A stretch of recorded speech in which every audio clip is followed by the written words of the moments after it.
महकमे महसूल मुलाजमीन की हड़ताल 8वें दिन में दाखिल हो गई है।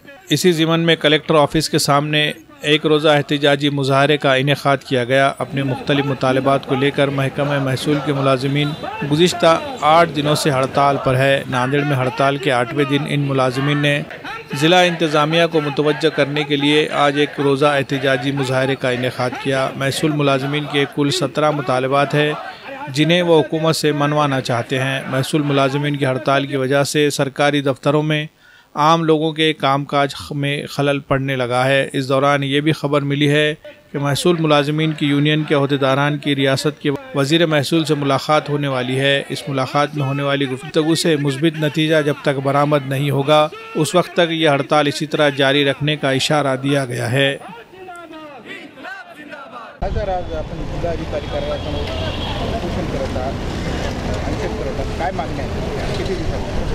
गेल्या 15 वर्षापासून मागण्या आहेत। त्या मागण्यासंदर्भात आज 8वा दिवस आहे संपाचा आंदोलनाचा। कारण सर्वप्रथम मी मायबाप जनतेचा आणि विद्यार्थ्याचा दिलगिरी व्यक्त करतो आणि जाहीररित्या मी माफी मागतो। कारण सरकारने जर लवकर चर्चेला बोलवला असता तर या 8 दिवस आम्ही हा संप करायची आम्हाला इच्छा नव्हती। आमची इच्छा नसताना सुद्धा संपात आम्ही उतरले।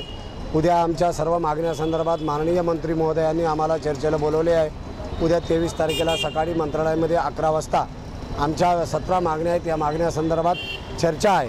त्याच्यामध्ये सरकारने जर सकारात्मक भावना व्यक्त केला आणि आमच्या सर्व मागण्या जर मान्य केला किंवा अतिरिक्त काही 2-4 मागण्या जरी मान्य केला तर आम्ही जनतेचा सेवा करण्यासाठी उद्या आपण रुजू होऊ।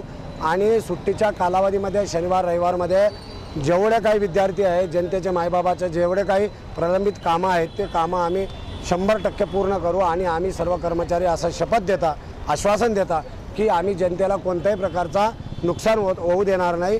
शासन जर लवकर जर बोलवला असता तर आज शासन हा एवढी मोठी दिरंगाई किंवा 8 दिवस संप चालत नव्हता। आम्ही महसूल मंत्र्याला विनंती केली आंदोलनाच्या सुरुवातीलाच की आम्हाला चर्चेला बोलवा आणि चर्चेच्या माध्यमातून मार्ग काढा।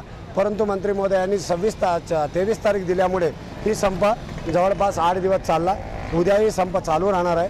उद्या संध्याकाळपर्यंत आम्ही निर्णय घेऊ आणि जनतेला कळवू।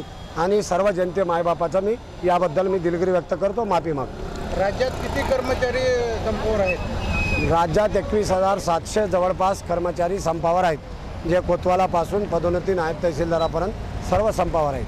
आपल्या नांदेड जिल्ह्यामध्ये जवळपास नाही म्हणलं तरी 2000च्या वरी आहे। ज्या मागण्या मान्य नाही झाल्या तर नाही, मागण्या मान्य होणारच हे 100% आम्हाला खात्री आहे। आणि मागण्या मान्य नाही झाला तर परिणाम काय सरकारला त्याचा परिणाम दिसेल आणि येणाऱ्या काळामध्ये त्यांना आमचा उग्र आंदोलनाचा आम्ही ताबडतोब निर्णय घेऊ।